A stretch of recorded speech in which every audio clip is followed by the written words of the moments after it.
From ABC, this is the 10% Happier Podcast. I'm Dan Harris. We've got a fun one for you this week.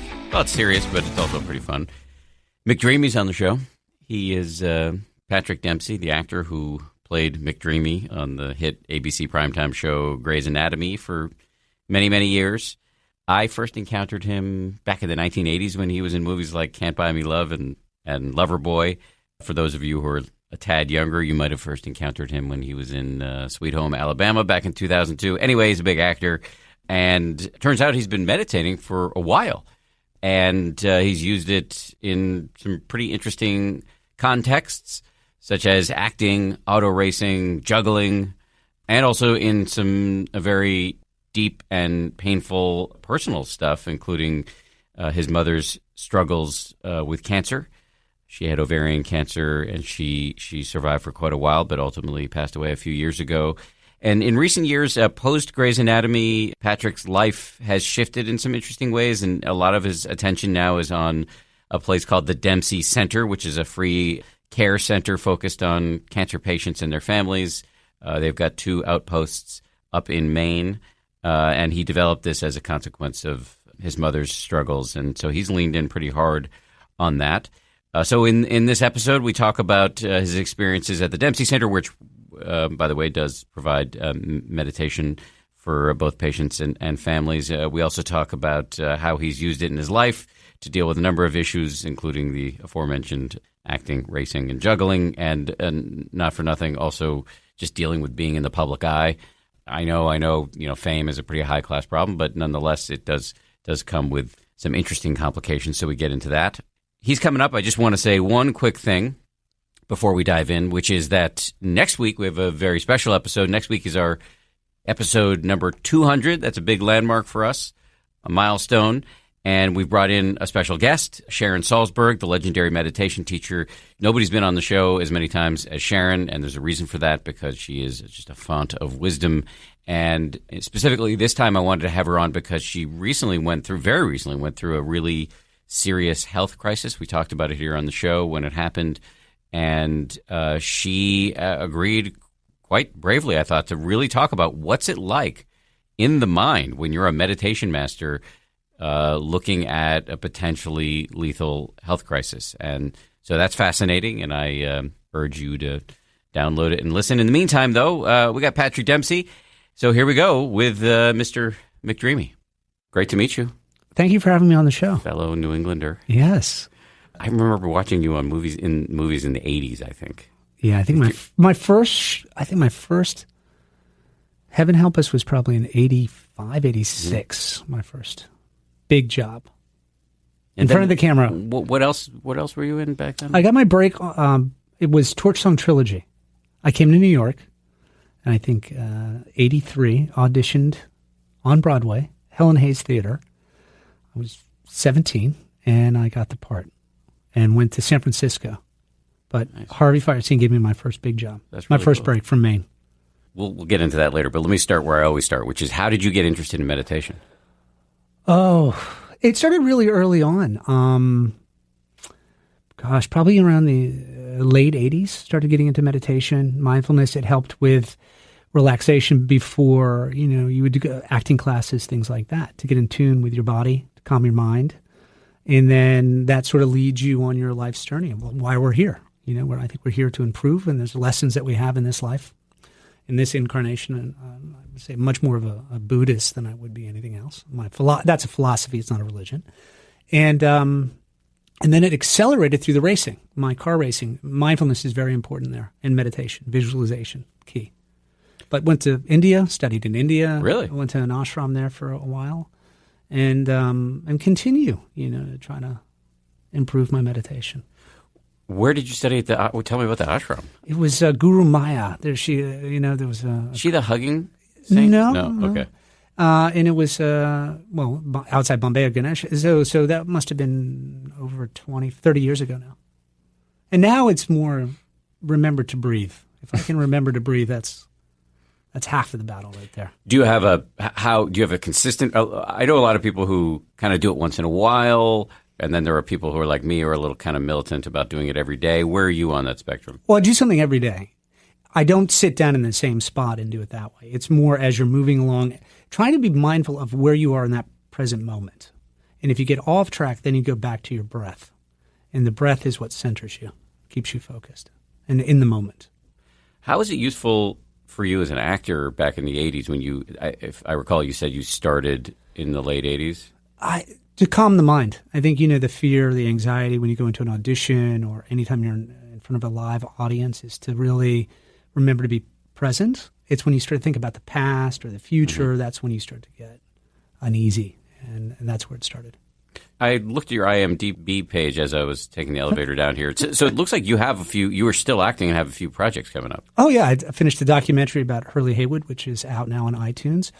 Art of Racing in the Rain, which is a lot about mindfulness and reincarnation, and based on the book by Garth Stein. That's coming out August 6th, I believe. That's a documentary? Or? That's a film. What's it called again? The Art of Racing in the Rain, based on the book by Garth Stein. That took 10 years to get done. That's finally coming out as a producer. Devils, which is a 10-part series that I did in Rome last year that will probably come out 2020. And then, of course, the center work. I have 3 children. Keep them busy. The reason why I asked about the acting is do you still get nervous? Absolutely. Is it still useful for mindfulness now? Nerves never go away. I don't think they ever go. You learn how to manage them. And you learn how to breathe. Breathing is the key. It really, that's meditation anyways, really focusing on your breath and watching the thoughts come and go and go. Is that something I want to go down that road or just sort of watch that go by? I've no skill as an actor, but I took an acting class in high school, and I was experiencing a lot of nerves. And I remember the teacher, she said to me, you can actually use that nervousness to your advantage. Yes, if you channel the energy. Right. That's the key. I noticed it, especially when I was racing. A lot of visibility, a lot of people watching you. Pressure is very high. And if I could visualization before I got in the car and calm my breath, I could get that energy focused. How does the visualization work in that context? Driver change. So when you're getting in the car, endurance racing, you usually share the car with 3 or 4 other drivers, depending on what series you're racing in. And there's always so much going on, the noise, the sounds, people, cameras, and you can make a mistake if you're not concentrating on that task in front of you. And the driver change is critical. Driver change. One driver's getting out of a car, another driver's getting in the car. It's usually an endurance race up to 24 hours, 6 hours, between 6 and 24 hours. And you're changing drivers. And do you sleep at any point in that? No, you go into like, I'd say more of a meditative state where you're awake, but yet you're relaxed enough where you're recovering. Why would you want to do this? Because it's mindful. It's the challenge is about how far you can go into your own fears, how far you can push yourself. And my dream in life really was to be an Olympic skier. I never wanted to be an actor. It happened accidentally. And sports, cycling, ski racing, car racing, those are my passions. Say more about this. So it's you're in this state of both high arousal and, I would imagine, bodily fatigue. Yes. And the stakes are incredibly high, truly life and death. Yes. And at a minimum, public embarrassment. Yes. And this is, you feel mentally healthy. I think you feel the most alive because that's the way you should be living, right? Where you're completely committed to that moment that you're in. You don't think about the past or the present. You're in the now. And everything is happening right then. And every cell in your body is awake and focused. Your situational awareness is keen. It's the place to be. No question about it. I think that's why people like those type of sports. Yeah, no, I think it's a religious right. experience. Yes. It's the way we should live life, to be honest with you. If we could be that present in everything we do, we'd be a much better society, I think. I've heard tightrope walkers talk about the same thing. Right. Anything where it takes focus and it's listening, active listening, same thing. Acting, same thing. What's the person doing across from me? What's that moment about? And tell me about the movie about the art of driving. So Art of Racing in the Rain is a fictional story. It's told from the point of view of a dog. And the dog believes that is in this incarnation, it's come to this world as a dog, and then will learn and will come back as a human being. And through his master, his owner, he's learning what it means to be a man and to overcome life's challenges and not giving up on your dream. And you're the owner? No, I'm not. I'm just the producer. Milo Ventimiglia is the star in it. Kevin Costner is the voice of the dog. And it's a very well-known book by Garth Stein called The Art of Racing in the Rain. And you said before that it has a big mindfulness component. Yeah, it talks a lot about, reincarnation, meditation, mindfulness. Anton Senna was a race car driver, and he talks a lot. So the documentary, Senna, I think is one of the best documentaries, not only about motorsport, but just life in general. He talks about the transcendent moments in sport where you lose yourself and you become fully immersed in that moment. And his big was the Monaco Grand Prix for him because it's so challenging mentally and physically and emotionally. I think something really powerful about losing yourself. I mean, and it's such a theme in art and sport. I was having this random memory right now of, did you watch Game of Thrones? Yes. The portly young man who kills a White Walker early on, and he talks about killing the White Walker, and in that moment, there was no him. And so it's such a potent theme that comes up again and again. And it is, as you said before, it's the place to be. Right. That is, I think, what many of us are looking for, that feeling of being quite literally blown away. We're not there anymore. Well, I think it's much harder now. I think there's so much stimulation going on that takes you out of the moment. Phones. Yes, your phone just. You need to get rid of it. Instagram, posting. Every way the world is set up right now, it's taking you out of the moment and putting you on the emphasis on something else. And I think that's the challenge right now. How do you engage? How do you stay calm? And how do you be loving? Right? If you can come from that place, life is much easier. New York is the biggest test for that because everybody's battling for their space. They're overwhelmed. It's a combative environment to begin with. And if you can work through that, things are a lot easier. But what about in your life? I mean, as we discussed before we came on, you're not doing an interview for Entertainment Tonight here. But so I'm not particularly interested in asking lots of questions about that TMZ might ask. But as a celebrity, I'm just curious about the interiority of that. Like, you just talked about how easy it is to be pulled out of the moment. I just have to imagine for decades you've been living in the center of a hurricane in terms of public attention, competition for roles, right? Who's saying what about you in the press at any given moment? How do you not lose yourself in the bad way in that context? Well, that's the challenge. I mean, some days you're better than other days where you can stay on top of it. You can get perspective. And then some days you get caught up in it and you have to work hard at coming out of it. That's why if you are consistent with your practices and however you go about doing that, it's much easier to bounce back, That's the biggest challenge because you have to learn how to be private in a public arena and be okay with that. And for me, the racing, there was always fans from the show that would come to the races. And I made it a point, as soon as I left the trailer to get to the car, to get to the track, I would make sure I had contact with everybody who came up to me. So if someone wanted a picture, someone to say, I would say hello and engage with them because it forced me. That was the ritual of getting to the car to be in the moment. So anytime I would ignore somebody, that would stay with me. And I felt bad because I know that's not how I want to be treated, right?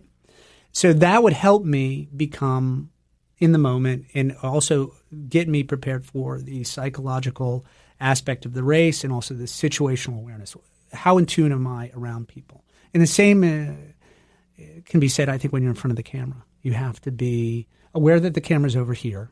You have to be aware of what the size of the frame is, how to play it, and then what the actor across from you is doing, but also what's going on in the room. What's the energy in the room? And allowing that to fuel you. And if you're in tune, most of the time the universe is giving you what you need. If you're out of tune, it's giving you what you don't need, but what you need to confront and overcome. And you just find inspiration, in either books or, Pinterest quotes, things that just help you kind of ground yourself. I was really struck by what you said about I'm not a celebrity, but I walk through the day with people asking for my attention, even if it's as small as this isn't necessarily small, but I actually think this is a poignant and pointed example. In New York City, where I live, my walk to work, I pass a lot of homeless people. Right. And it's very easy to ignore them. But that feels bad, just like it would feel bad for you to ignore somebody who wants a selfie on your way from your trailer to the car. To me, that is the most down-to-earth understanding of karma. I don't know that if I say something mean to you right now, I will be reborn as a Gila monster. Right. I don't know if karma works like that. I think it's much more immediate. That's right. It feels bad to be a jerk. Yes. And it stays with you in a way that can mess up your performance. Absolutely. It takes you out of the moment. And then you're perpetuating that vibration from out into the world. Like anytime I've been, you act inappropriately, you said the wrong thing, you've lost your temper, it's you at the end of the day who suffers. Mm-hmm. The other person is upset and hurt for a moment, but then they're thinking about you and how bad you are. But it's you when you create those acts. When you do something that's not a positive act, it always comes back. It comes back immediately and affects you. Yeah. That's the hardest thing. Yes. That is the hardest thing to stay on top of. I keep learning that lesson. Yeah, but that's why we're here, right? Mm-hmm. I mean, we're not enlightened beings, but that's our goal, is to try to get as close as possible in this life form. Yeah, I've got quite a distance. Yeah, me too. So tell me about your work. We've talked about the racing and the acting, but you also have this mission with the Dempsey Center. Can you just describe how that came about? Right. We don't treat the disease. It's for anyone who's been diagnosed with cancer. How do we make their life better? How do they manage that experience a little bit better? How do we empower that person? And all of our services are free. So whether it be acupuncture, Reiki, group support, yoga, mindfulness, nutrition, children's program, if it's the patient themselves or the caregiver or family member, we try to complement traditional medicine with whatever it is that they need from us. And we have 2 centers in Maine, Lewiston, Auburn, and then one in South Portland. Your hometown, Lewiston. Yes. Lewiston or Auburn? Well, I grew up in Turner, which is about 15 minutes outside the big city. So and funny. That was a mill town. Bashu was there. Bates College is in that community. And, of course, during the 60s and the 70s, all those businesses left, and there was nothing left. What line of work were your folks in? My dad was an insurance salesman, and my mom was a secretary. And then my father got into redemption. He like if you had a bottle, you'd have to return the bottle, and he would give you the 5 cents and a little bit more, and then we would sort it and then give it to the distributor, like Coca-Cola, Pepsi, whoever it would be.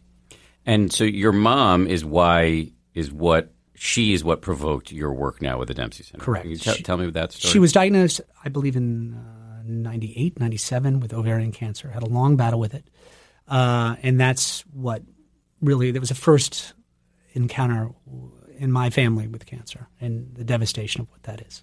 And through fighting it, through diagnosis, through fighting, and then through death, and it still affects the dynamic of the family without question. How many kids in the family? 2 sisters. I have 2 older sisters. What was it like for you? It sounds like you're the baby of the family. Yes. To watch your mother go through this. My mother was always very strong, never was sick, and it was really hard to see her weak, and you feel helpless. It's like, what can you bring to help support, And you're overwhelmed with so many choices and not knowing, what to do. What's the best treatment? Where do you go? Who's the best doctor? All of those things. That's how it affected me. My sister, Mary, worked in the hospital, so she could navigate a lot of things for us that we couldn't normally get the information if you didn't have someone who was working in the hospital. And that's kind of how it started. And around this time, I think she battled it for quite a few years until the show came on. And then when Grey's Anatomy came on, people go, well, what's your charity? What do you stand for? And I never had been asked that question before. And I was working with Amgen in the Amgen Tour de California with the Breakaway from Cancer initiative. And that's when the nature of sort of a wellness center or complementary therapy came up. And that's when I was thinking, well, this would be perfect in our community. Is there anything there? And that's how it came about. She was around when the Dempsey Center started. Yes, it started in 2008. We've been 10 years, a little over 10 years. It'd be our 11th year. And she passed in 4 years ago now, 2014. I am not an expert in ovarian cancer, but she survived much longer than yes. anticipated. Yeah. She had a slow-growing cancer that came back almost every 2 years, and she fought it for a very long time. And how was her quality of life in that period? Good. She stayed active, kept her outside, kept her moving, and her quality of life up until the very end was very good, very productive. How did it go for you when she passed? I had my final conversation with her where I put everything on the table and we had a great heart-to-heart. She was being treated in Boston, and one of the final operations she had, the doctors said, she probably will not survive this surgery. Now's the time to have that discussion. And we had a great discussion and talked about everything, and I was good when I was, you're never really good. It's always very disruptive, to say the least, when you lose a family member. I lost my father very early on, and but I felt good. At least I had cleared the air. I had talked about everything I wanted to talk about. For my sisters, not so much. I think it was much harder for them. But for me, I had closure before she passed. Did the mindfulness practices help in any way in terms of that period of time for you? Yes, I think so. I mean, also how you look at the world and how you look at life and our time here, and what your philosophy is. Everybody sort of approaches it differently. And, I've been around enough people who have been through this and who didn't survive, and you get a different perspective. So I was okay. I had more time with her than I anticipated, and I made the most of it. You said your father passed when you were young? My father was much older than my mother. He passed when I was 17. I just left Maine, and he had passed that first year I was here in New York in 1983. That was the toughest, I think. Yeah, I was going to say. Because right around that time as a man, you're looking at your father differently. I'd been out on my own. There were a lot of things I wanted to ask him that I didn't get a chance to do. And I regret not having more time with him as an adult male. He was always around for me as a kid. Was a great mentor for me. But now with my own kids, I think about that. What can I do to make sure that the time I have with them is impactful and present? I'm interested in the more recent passing of your mother. I think about it, my parents are getting older, and there's some health issues there. Right. Watching that is obviously sad and frustrating and lots of emotions. But it also, from a selfish standpoint, is a very potent reminder of my own mortality and the fact that I'm getting older. Right. Did that come up for you in this process? Yes, a lot of things, a lot of priorities changed. After she passed, things changed profoundly for me and how I looked at the world and what my priorities were. Things that were important prior to that were no longer at the forefront of the things I thought were important to me anymore. Did you make changes in your life as a consequence? Profound changes, absolutely. Such as? I just focused on the racing. She liked that more than any of my acting. She liked you hurtling around a track. She did not like speed? the show ever, but she loved the car racing. She loved theater. She would have preferred had I stayed in New York and was on stage more. And she was really proud of all the stuff I did on the track, much more so than anything else I did. You may not want to answer this question, but I have to ask because I'm curious. Why didn't she like the show? She didn't like the medical side of it. She didn't like anything that was too gory. Oh, I see. She didn't freak out seeing you hurtling around a track at high speeds? No, she loved that because my whole life as a kid was ski racing. Inmar Stenmark was my hero. And Inmar Stenmark, at the time in the 70s, was the greatest skier of all time. And that's what I wanted to do. And every weekend we would go to Sugarloaf or Sunday River or other places in Maine to ski race. And that's what that was how we were pretty close as a family, my mother and my father at the time. My sisters had since left the house at that point. But so it was always part of our family DNA, really, was motorsport, racing, and sports. Theater was sort of just a mistake, which is funny. Because I picked up the unicycle because of Inmar Stenmark. ABC, Up Close and Personal. Remember when they did Wide World of Sports? Yeah. Yes. They had done an interview with him on his dryland training, and he was riding the unicycle. And I ordered one from Sears and Roebuck. I was selling seeds, and had enough money, and I bought my unicycle through my seed money and ordered it, and then picked up the unicycle. Did that somehow lead to the theater? Yeah, I was in this town called Buckfield, Maine, and Buckfield Leather and Lather, this sort of traveling variety show, vaudeville troupe, and I got hooked up with them, and that was my way out of Maine. I read something about you that I have more questions about your mom in the center, but now that we're on this digression, I read something about you that I did not know. You also got deep into juggling? Yeah, I was second in the International Jugglers Competition Junior Division in Cleveland, Ohio in 82, 83. Not a lot of people can say that. Anthony Gatto, who was younger than I was he won, and he's gone on to be one of the great jugglers in the world. And it's funny, I watched the IGA, which is the International Jugglers Association. They have some stuff on Instagram. And the technique and the jugglers today, the stuff that they're doing is pretty amazing. Now, I bring this up because a friend of mine who's been profoundly influential on me is a guy named Dr. Mark Epstein, who has written a series of beautiful books about the overlap between Buddhism and psychology. Mm-hmm. He's a shrink here in New York City. And he talks, and the first book I read by him was called Going to Pieces Without Falling Apart. Right. And he talks about juggling being formative for him as a young Harvard undergrad who was interested in meditation but was too uptight to, quote unquote, get it right because he was trying so hard to get it right, which is the enemy of a lot of type A meditators. And somebody in his orbit taught him how to juggle. Right. And that allowed him to go to pieces and to let go in a really healthy way. Right. Does any of that resonate with you as a juggler? Well, yeah, because you're going to drop. In order to learn, you have to drop the ball or the club or whatever, and you're constantly dealing with failure. But it never becomes failure at the end because you're perfecting the technique and you're perfecting that particular trick. You're also... And you're present. Yes, well, you can't juggle. I know. You can't think about anything other than the ball that's in the air and where your hand placement is. Yes. I know how to. A girlfriend of mine in the 90s gave me a little book on how to juggle, and so I learned the basics of it, which impresses my son, who's 4. It will stop impressing him in probably 3 or 4 months when he gets old enough to figure out that I'm not that good at it. Right. But there is, as doing it as a meditator, you realize you have to get out of the way. Yes. You have to see everything. You have to see the whole, it's called a cascade, right? 3-ball cascade. So it's basically a crossing pattern. And you have to keep your eyes focused on everything. It's very much like racing or skiing or cycling or any type of sport. Golf, you have to be focused on one thing at a time.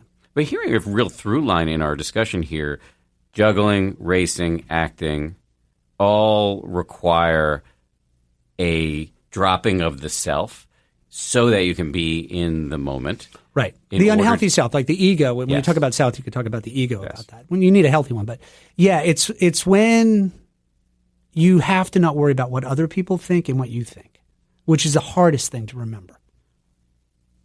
Right? Because if it's just when you're worried about how you look or how you present yourself, you're never going to be satisfied in that. You're just not. No matter what anybody says to you, at the end of the day, it's still going to leave you empty. So the process, someone once said this to me very early on, the process is the product. And I was like, what does that mean? But the doing is the real joy, not the end result. It's not what it's going to be. For me, it's not the satisfying thing. But I think you have real standing. What you just said about how, no matter what nice things people say to you or whatever, it's not going to do it for you in the end. It's the type of thing that I think a lot of us have heard before. But coming from you, you've had a lot of people say a lot of nice things about you. Yes, and a lot of the time you can't take it seriously because they're with a show like Grey's Anatomy. And a character like the McDreamy character, that's an archetype that people are projecting onto you. That's not you. You're falling into an archetype that people want to believe is real. And it then becomes mythology. And you, at the end of the day, you have to separate yourself from that and not believe that's who you are. And it isn't. It's a part of you, something that's aspirational. You want to become that. You want to become a better person. And all of what that is. But it's not who you are at the end of the day. Did that furor over the role mess you up in any way, or was it all awesome? Well, in hindsight, it's all awesome, I think, because it's been the greatest lesson in my life, without question. And has given me a platform to do the things that I want to do. And certainly the center is what life is about in many ways, because altruism, giving back to your community and doing something not for yourself but for your fellow man or woman, or just that's what life is about. That's true satisfaction. Everything else is a distraction from that. And just to be clear, when you say you reorganized your life to a certain extent, or reprioritized your life in 2014? 2014, 2015, certainly the passing of my mother changed how I looked at the world. And it was a lot of turmoil. And I notice this happens a lot to families at the center. When someone has passed, it disrupts the family dynamic profoundly, changes everything. Some people accept it, some people go in denial, sometimes it breaks up the family, and it changes things profoundly. I realized life was too short and it was time to get on with challenging myself and doing different things. Was that around the time that you left the show? Yes. And I've gone as far as I had creatively on that show. What I was going to get to is when I was saying, just to be clear before, this isn't like something you slapped your name on. You are at the centers. I try to get back once a month for a week. I work closely with the board. We now have our own 501c3, which took us a bit of time in the last few years. We were at the 7-year mark when we needed direction, we needed focus. We're reaching about 2,500 people a year. There's about 8,000 people every year being diagnosed, recently diagnosed. We want to reach every one of those people. And you have to focus on that. And through the racing, and certainly working with Porsche, and at that level, I now realize that you have to focus one thing at a time and do it 100%. And that was my goal. So diving into this work. Diving into that work, diving into my family, and diving into my opportunity to go after my goal, which was to race and win and get on the podium at Le Mans and do a full season in the WEC, which is the World Endurance Championship. Did that happen? It did. Did you get on the podium? I did. I achieved all the goals that I set out to achieve. Wow. But then in itself, then I had to figure out what to do next, because I had my identity changed, because I stopped racing because I couldn't justify the time away from my family, and I had finished the show. So what I had perceived as my identity was no longer there. And I've been talking to a lot of people who have in sports who have retired. I was talking to some other people who are very successful athletes who are now on the other side of it. I'm like, how is that transition for you? And it takes a while to go, okay, now who am I?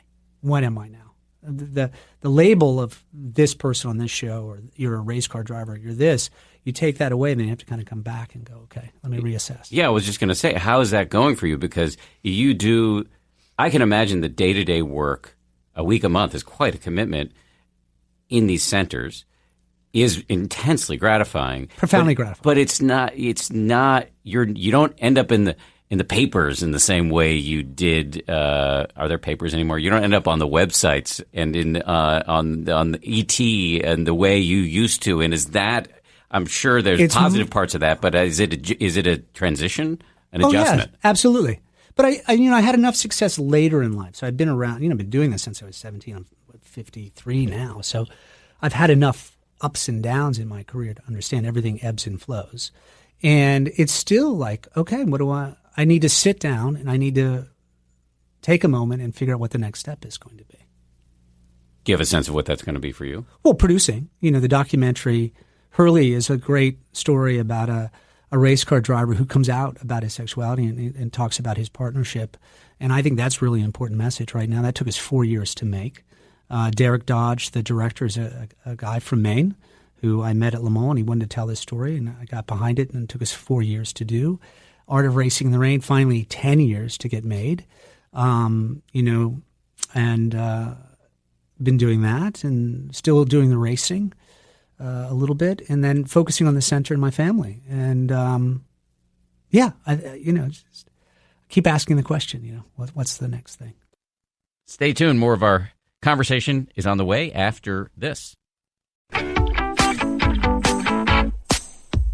We talked a lot about dropping the ego in order to stay in the moment and to figure out what's important to you. How do you pass this on? You've got kids, 3, one of whom's looking at schools. Right. How do you inculcate this into your kids, or do you have to just let them learn it on their own? Yeah, it's hard not to hover and be the helicopter. You got to let them fail, because through the failures, when you learn. We were actually just having this discussion about it. Everybody gets a ribbon now for competing. It's a sport. You should lose. You can't win. You need to lose, and you need to learn how to lose gracefully, and you need to learn how to win gracefully. And I think that's what it is, giving the kids enough space to learn and be there for them and be able to discuss it, whether it's a positive outcome or a negative outcome. But I don't know. I'm still trying to figure that one out. Any of your kids want to go into the acting game? One of them. One of them is that, how do you handle that? It's their passion. It's what they want to do. They need to work at it. They need to be disciplined. They need to approach it professionally, but I think a bit too young for me right now to get into it, but I'm supporting them. We'll see. Tough profession. I don't recommend it. But if you're going to do it, you need to learn how to write. You need to learn how to produce, and you have to be in control of your own destiny. Just to wait and for the phone to ring and just be a gun for hire, I don't think is satisfying. So I try to get them to read and write and express themselves through all those things. Right. So because if you're sitting around just waiting for roles, your self-esteem is going to bounce all over the place if you're not getting a role. Whereas if you're controlling the means of production, to be Marxian, you can... Then you're a creator. Yes. You're not just waiting for the phone to ring, and you're not just a gun for hire. And I think that's why there's so much mental illness in the profession, because it's just really hard.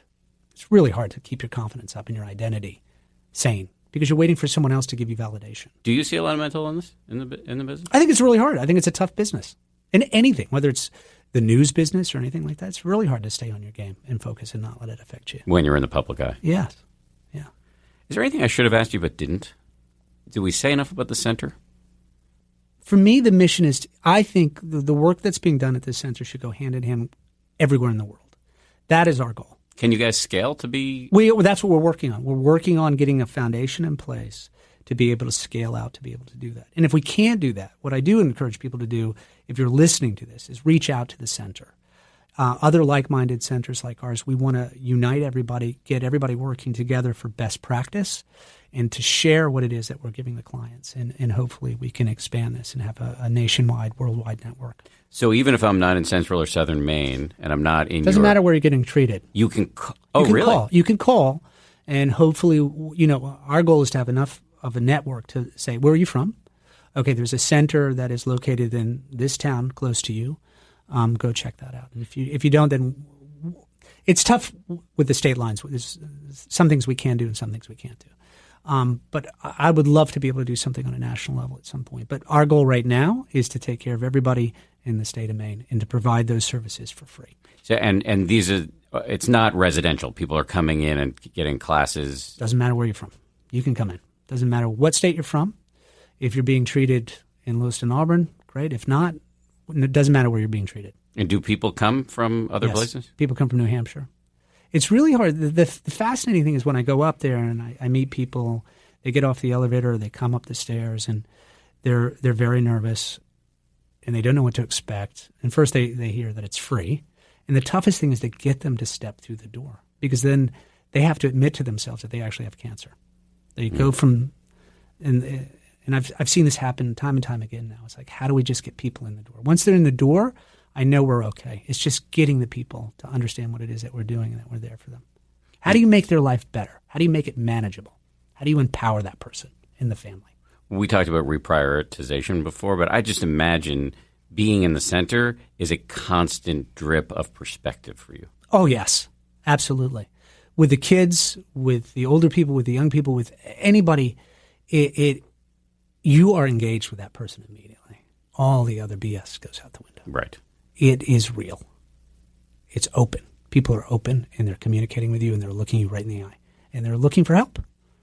They're looking for answers. They're looking to be empowered. The thing you asked me a question earlier is like, I felt useless to my mother because I didn't have the information. I didn't know where to turn. And then sometimes survivorship, I think, is another thing that we need to talk about. Is sometimes people come through that and they're like, why am I surviving? And all the people that I went through treatment with are no longer with me, no longer here. What am I doing here? And getting people to understand that, there's still giving back as a survivor is, I think I've seen it I saw it with my mother and I see it with other people. It's a profound thing for them. Because if you've had that experience and someone is just recently diagnosed and you get them together, a partnership, a mentor program, that's profound too. And that's what we need to be thinking about, because more and more people are getting diagnosed earlier. They're surviving, but then we have to focus on survivorship as well. I think I've seen data that suggests, and I don't want to pretend that I have it at the ready, but people who, and this can be alcoholics and it can also be people with chronic or terminal illness, those who volunteer tend to extend either their recovery or their survival rates. Yes. Yeah.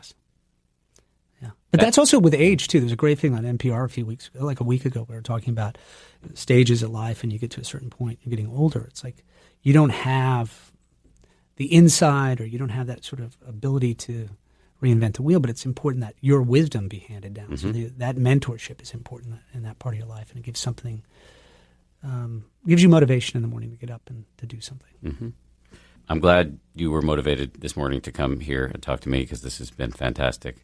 Now, can I ask you a question before unless time is up? No, we've got plenty of time. How did you get into it? I know, and you also have a history in your family with cancer as well. So, the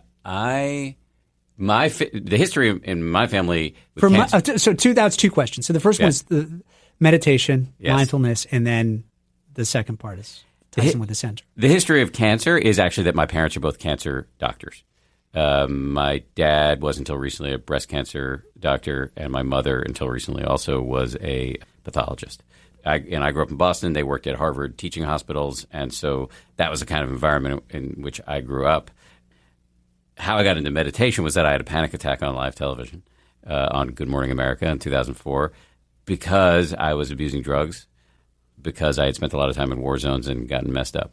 Right. And that sent me on a weird road that finally landed me on meditation. But it took a while. And the only reason I was able to do it, I thought, unlike you, you were able to sort of embrace it in the late 80s, way before it was cool. So kudos to you. I really needed to see that there was scientific evidence in order to open my mind. And once I saw that evidence was there, I decided two things. One, I'm going to do this. And two, I realized that there were no books about meditation that talked about it in a way that I didn't find pretty annoying. Right. And so I decided to write a book about it called 10% Happier. That included a lot of, F-bombs and embarrassing stories. And my idea was I'm going to try to make this accessible to other skeptics. Right. And it's had a big effect on me. Really big effect. I mean, it's now at least 50% of my working life. Just think if we could do that as a society. It should be taught in school. Increasingly it is, but it should be taught everywhere. Right. Don't you think that's a lot of our problem right now in the world? Yes. There are 3 skills that are talked about in Buddhism. So I would call myself a Buddhist. Mm-hmm. Mindfulness, which is basically just waking up to the fact that you have these inner processes that, if you don't see them, own you. Emotions, urges, random thoughts. So that's one skill that's often talked about. The second one is compassion, which is that it actually, and the Buddha didn't talk about it in a finger waggy way, like you should be good because otherwise you're going to be punished by a sky god. Right. He talked about it more like it feels good to be compassionate, so therefore you should do it. And by the way, if you're less of a jerk, your meditation practice will be better because you're not going to be spending so much time ruining your past decisions and actions. And the third is wisdom, which has been an undercurrent in this discussion, which is understanding that we live in a universe that's impermanent. Everything's changing all the time. And to cling on to things that won't last will be the source of suffering. I think these 3 skills would be transformative if they had a deeper embedding into our society. Mm-hmm. Without question. That's my job on the planet, is to try to do a little bit to make that happen. Well, I think with the technology that we have, the way we can reach people, if you can do it in a way that we're all in this together. Not by no means am I a realized being. This is every morning you wake up. Okay, how can I be a better person? Have I learned a little bit more today or from yesterday? And to continue doing that. And I think to be able to tell stories or to be on the air and putting those messages out there, not just the negative ones that are so easy to do. Mm-hmm. And certainly with news right now, it's not that it's false news. You're just focusing on specific angles. Why not use it to do something that's positive? Show the positive stories there. But will people listen? Will people want to hear them? My experience is that people will listen if it's made very clear what the benefit is to them. Right. We are in many ways selfish. I don't think we're thoroughly selfish, but we are wired by evolution to look out for ourselves on some levels. Mm-hmm. We're also wired for compassion. But if we can present these stories with the angle of, hey, this will make your life better, it's not just a creamy, insincere positivity for the sake of positivity. It's more like, hey, look, you can train your mind to be a happier person. Then in my experience, those stories land. Yes. And they're much more fun to tell than I've spent a lot of time in war zones, and that's thrilling too. But this work for me is much more meaningful. Well, you're seeing, and I've never been to a war zone, nor do I ever want to go to one, but you're seeing the end result of all that hatred and that anger, right? Where it's final. And if you can turn that, put that energy into something positive and loving, then the world will be transformed. To your point about this being taught in schools, Tim Ryan, who's running for president right now, I don't have a dog in the fight in the presidential race because I'm still a journalist, but Tim and I are friends, and we go back for a while. And he's a congressman from Ohio. He's been a long-time proponent of meditation. And he says the fact that this isn't taught, this is mostly ghettoized to Upper West Side wealthy Soul Cycle going Whole Food shopping people is a social justice issue. You know, we should be taking these skills out of the sort of 1% and giving it to everybody. And as he says, you know, kids in my district should be getting this stuff. Right. And I pretty strongly agree with that. I think so too. And we start every board meeting, if we can, with a meditation of like, just remember to breathe, focus. And I mean, if you could just create that in your work environment, or just as you're going to, if you're driving or listen to something to allow you to have that moment, then I think we would see a different world. Well, hopefully that will happen. Think about it. You, again, are a really early adopter of meditation in the late 80s, right? So, no way. If somebody proposed that to me in the late 80s, I would have, punched him in the nose. Not really, 'cause I was a small guy, so I wouldn't have gotten away with that. But anyway, I would have rejected it out of hand for sure. Now, in Maine, you guys are doing board meetings, and it's okay to meditate at the beginning? I mean, that's a huge because you have someone shift. who's gone, who has studied, Mary Doyle, who does that, and everybody benefits. Everybody's looking forward to it because they need to slow down and focus and be present. You know, it should be a part of every business, I think. I can't believe I didn't bring this up until now. But you are also, you brought it up, but I didn't dive in on it. This is something you're offering to the folks who are coming through your centers. Right. What kind of impact do you see on them? And I imagine a lot of these folks are uninitiated, maybe even borderline hostile to the idea of meditation. Maybe in some cases. What kind of impact do you see on them? You're seeing a lot through the Reiki, through the acupuncture, and through the yoga. It makes a huge difference. So once people try it, then they get it. There's the aha moment. They're like, oh, why didn't I do this? I should have been doing this the whole time. So it's not until you're sort of faced with a life or death situation do you look at things differently. But also the caregivers, too. It's really important for them because they need time to recover. They need time to listen to themselves and to nurture themselves because they're spending all that time with the person who's been diagnosed, and they need to remember to take care of themselves as well. And it's hard. I mean, with 3 kids and my wife is professional. I mean, everybody's going. It's really hard on a daily basis to get yourself. It's like, wait, I got to click back in. I'm losing it. I'm not focused anymore. I need to get centered somehow. And the world is moving so quickly, It is, and I look at my son, how easily he understands how to navigate an iPad, and I want for him the ability not to be able to, as you said, click in. Right. Well, you go back and you look at the transcendentalists and what they were talking about at that time, and this is probably around the 1830s, 1840s, they were talking about mindfulness then. And they were saying, look, we need to take care of nature. And this is right before the Gilded Age explodes and where we end up in the world, and we're paying the price of, capitalism run amok. They were seeing it then. So I think it's just the nature of being on this planet at this time. Yeah, and the advantage we have over the transcendentalists is we have we can go to our to phone. Spread the word. Yeah, yes, you can go to the iPhone and you can start to talk about it. Yeah. So one last thing before we go here. Yes. Can you just I use this word plug, but I often that's used in the pejorative. I mean it in the most positive sense of the word. Can you just plug the center again? And also, I know you've got a challenge coming up. Can you just give us all the information on that? Yes. If anybody's been diagnosed in your family, go to the dempseycenter.org. Go to the website, check it out. Hopefully, we can help you. And if you need to, pick up the phone, give us a call, and hopefully we can direct you to the people in your area that can support you. The challenge, the Dempsey Challenge, is a bike event. It's not a race. We do a bike event. This is October 28th and 29th this year. September. Yeah, October would be snowing. So September, the Dempsey Challenge is September 28th and 29th. Uh-huh. We do a ride, a walk, and a run, and that's a big fundraiser for us to make it possible for these services to be free for anybody who comes through the door. Awesome. So please come up and support us. This has been a huge pleasure. It's been great. I'm glad this worked out. Having watched you since the 80s to sit across from you, it's very cool. So great to have hear this that all the time. No, it's very nice. And it's nice to be able to be here to talk to you about this. Okay. Again, big thanks to Patrick Dempsey. Really enjoyed sitting and talking with Patrick. Let's do your voicemails. Here's number one. Hey, Dan.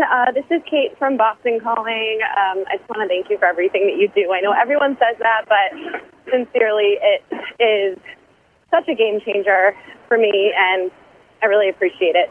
My question is, I've been working in advertising for about 10 years, and really just random feelings of anxiety during a meeting, or, just a little bit of that stage fright, if I have to speak. So I've been practicing meditation and just really working on myself all these years. And I started a new job the other day, and those feelings started to creep back up again. And I did take a beat. I went outside. I went for a walk. I did a 5-minute meditation. I did feel better. But I wanted to know if you had any tricks of the trade, ways to quickly reset and, without getting a tattoo. But a quick reminder, I do think daily affirmations are so important, but something just a little deeper that I can practice on a more immediate basis when needed. So just curious, and I'm sure I'll be calling back with more questions because I just love your podcast. So thanks a lot. Have a good day. You can call back as much as you want. Appreciate the question and the kind words and the shout out from Boston, my hometown. When I want to amuse my wife, I do a Boston accent. Boston. Anyway, I won't inflict that upon you now. I have a lot to say about the question here. First of all, I would say just for myself, I deal less with kind of garden variety jitters and more with full on panic. And my approach to that is more preventative than it is a thing to do in the moment, because in my experience, I'm just speaking for myself here, panic is so strong that it's best just to be entirely avoided if possible.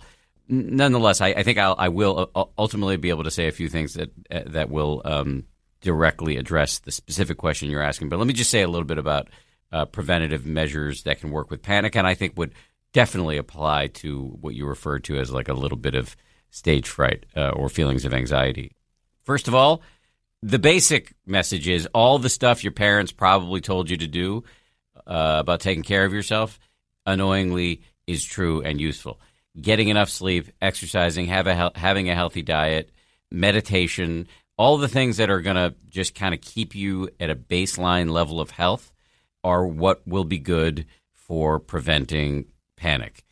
Panic, as it's been explained to me by my doctor, is, feeds upon fatigue or being run down and not being at your best. And so you're less likely to experience it if you're not working so hard that you aren't getting enough sleep or you're partying too much, et cetera, et cetera. So I think best to avoid those things. And I find that my life has gotten quite boring as a way to prevent panic in that I exercise quite a bit and get enough sleep, and I'm not staying out until 3 a.m. at the bar. So there are some drawbacks here, but I do find that I panic less. Another two things to keep in mind is I really, really, really avoid caffeine. And so if you've got a big meeting and you're worried about feeling a little jittery, do not drink caffeine. Some people will hate to hear that, but caffeine makes you jittery, or makes me jittery at the very least. And so avoiding that seems like a big a big thing to strive for. And also, chocolate has a lot of caffeine in it. So if you're chowing a Snickers bar before a meeting, bear in mind that that's going to amp you up as well. And then another thing is beta blockers. So this is a non-narcotic prescription drug that a lot of people who have to perform use. So surgeons who don't want to have their hands jittery, opera singers, athletes, musicians, public speakers, news anchors. If your doctor recommends it, you have to do this in consultation with your doctor. So go ask her or him if it's okay for you, given your whatever other medications you're on. Make sure there's no contraindications. If your doctor thinks it's okay, in my experience, beta blockers are the closest thing in the world to a silver bullet. As I said, it's a pill mostly given to people with, I believe, heart issues, because what it does is it kind of puts a ceiling on how fast your heart can beat. The impact for those of us with anxiety or panic is that you can start to feel psychologically nervous in any given situation, but the mutiny that your body can sometimes mount in the face of psychological stress can't happen. So your heart can't race. And so that is incredibly useful. So if I go into a public speaking situation where I think I might be nervous and I've taken a beta blocker, first of all, it's not like taking a Valium or anything like that. It's not going to make you high. All it does is, in my experience, and I'm not a doctor, so I would urge you to talk to your doctor about this, but all it does, as far as I know, is block your heart from racing. And so I can go on stage knowing that while I might be nervous in my mind, my body's not going to start freaking out. I'll be able to breathe, et cetera, et cetera. That has been enormously helpful for me. Again, I really do want to stress, I'm not a physician, and you should talk to your physician before you take a beta blocker, but it might be worth looking into. But in terms of the sort of less, sort of the level below panic, which is, feelings of anxiety or a little bit of stage fright while you're in a meeting, for me, well, that's a little less common because it can escalate to panic pretty quickly. But if I feel that, I mean, this is where the practice of meditation is really useful.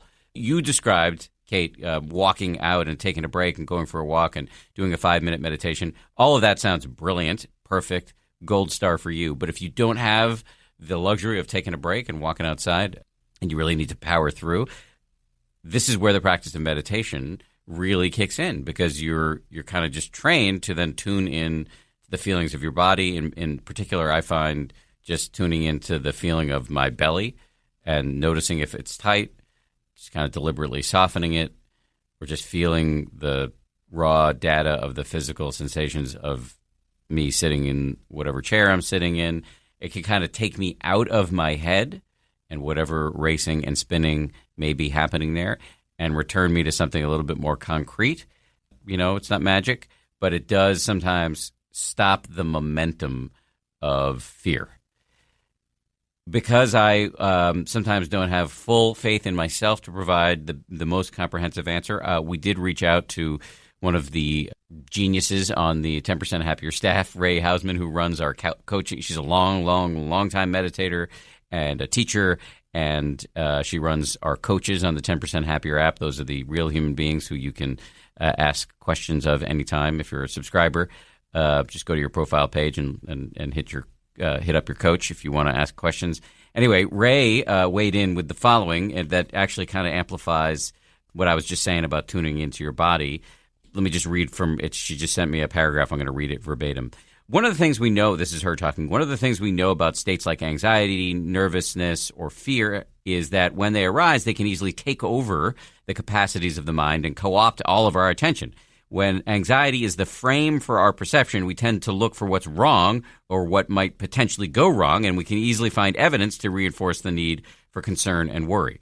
Interrupting this self-reinforcing tendency of the mind and intentionally directing the attention toward some aspect of our experience that is more at ease is key here. Because of the gravity of anxiety, it takes some effort to make this shift in our attention. If there's an area of the body that has a felt sense of ease or flow, it can be really supportive in settling the mind to direct the attention there. Take a moment to allow yourself to really feel the sensations of this area. If there's a sense of flow, maybe related to breath going in and out, and if the body isn't feeling like a good resting place for the attention, then it can be helpful to direct the attention out to somewhere else. I would imagine that is, maybe a calming view out the window. All right. Thank you, Kate, for that question. And as I said, feel free to call back with many more. Let's go to voicemail number 2. Hey, Dan. I just graduated high school. It's my summer right now before I go off to college, and I decided to take my first meditation course. I just got out of a 10-day Vipassana course, and it was really amazing. It was definitely challenging, but I just want to thank you for kind of pushing me to further my practice and pursue this path. So thank you so much.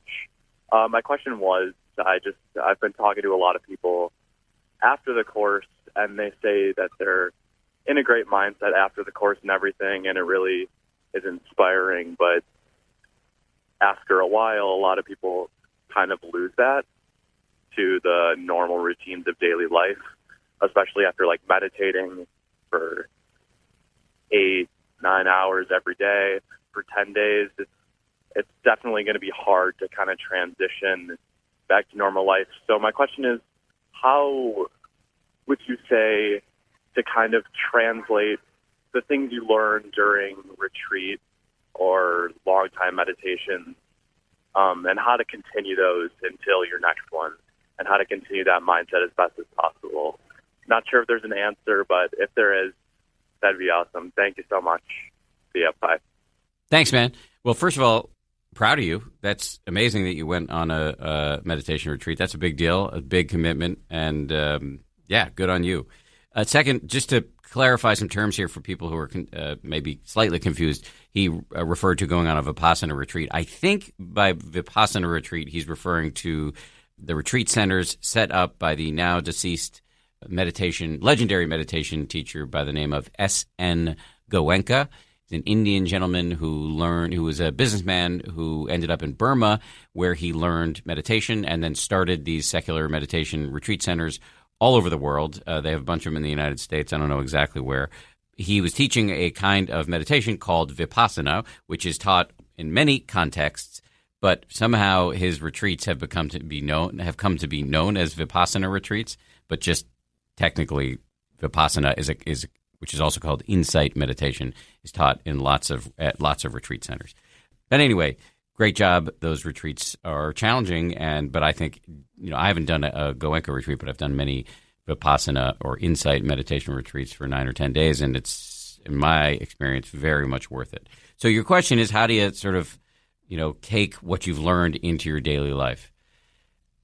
In a minute, we're going to hear from Ray, the aforementioned Ray Hausman, and then also another great meditation teacher who's on our staff at 10%, Sousa Talon, because they have much more wisdom to drop here than I do, because they've been on many more retreats. But I guess my answer, and maybe it'll be contradicted when we read Sousa and Ray's, but my answer really here is that you can't, in part, the way, maybe this is a mistake in my thinking, but I've never really, to me, daily life and retreats just seem just so different that, I don't expect to be able to bring the full momentum of concentration and mindfulness into my daily life, because I've never been able to replicate the sheer volume of sitting that you do in a retreat, where you don't have to worry about, your meals are all taken care of you, the schedule is set. Your whole job is to sit and meditate, or in some cases walk and meditate.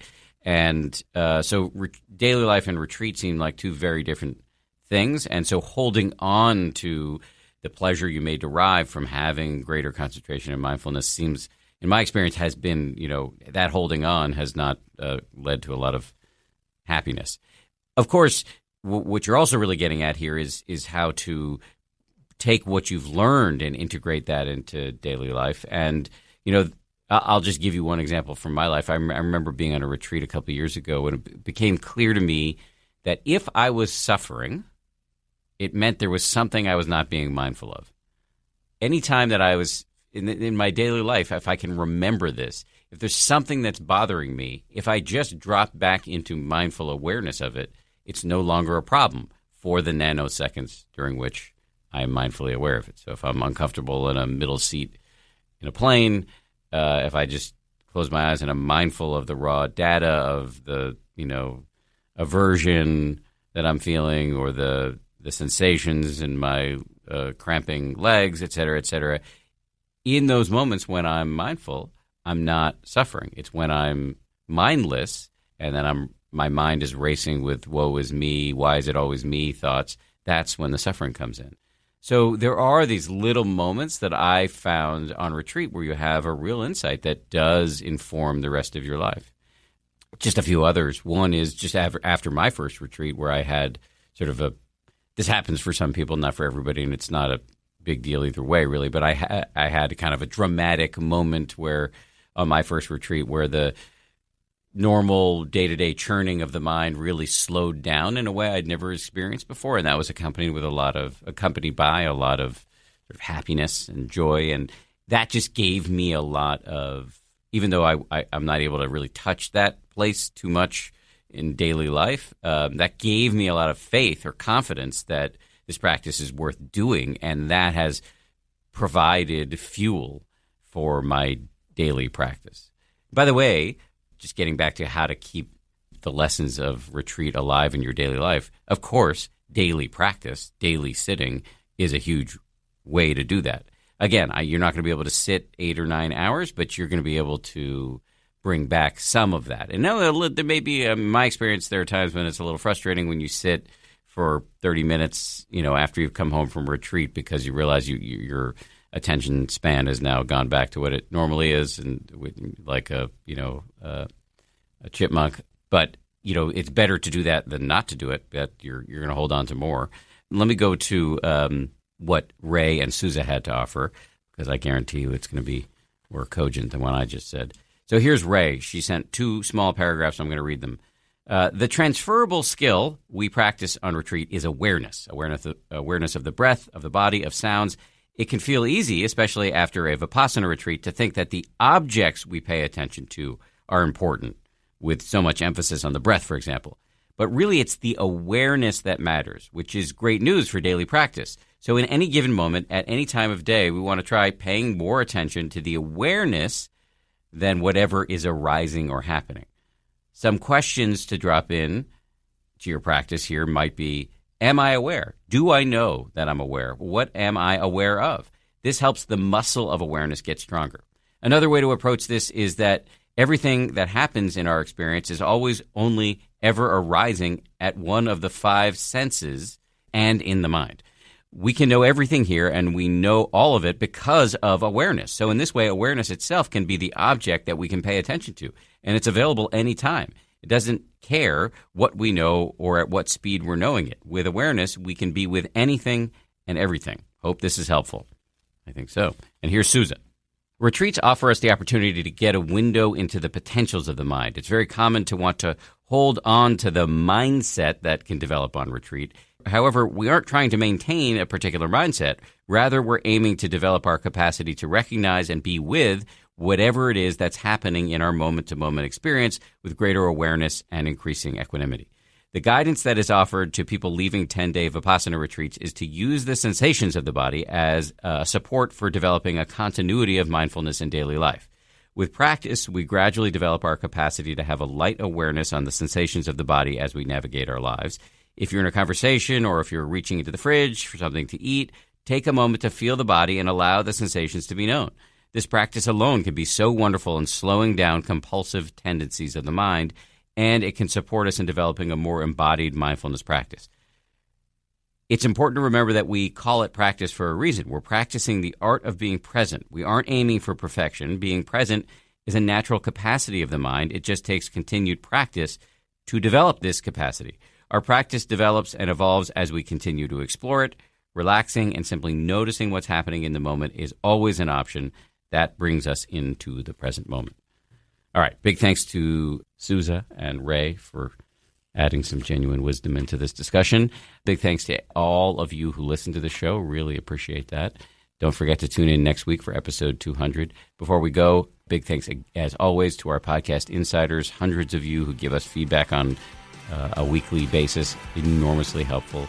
And to the producers of the show, Ryan Kessler, Samuel Johns, Grace Livingston, and Mike D., who's another ABC News employee who's operating the control room here at ABC News Radio while I record this. Really appreciate it. We'll see you next Wednesday.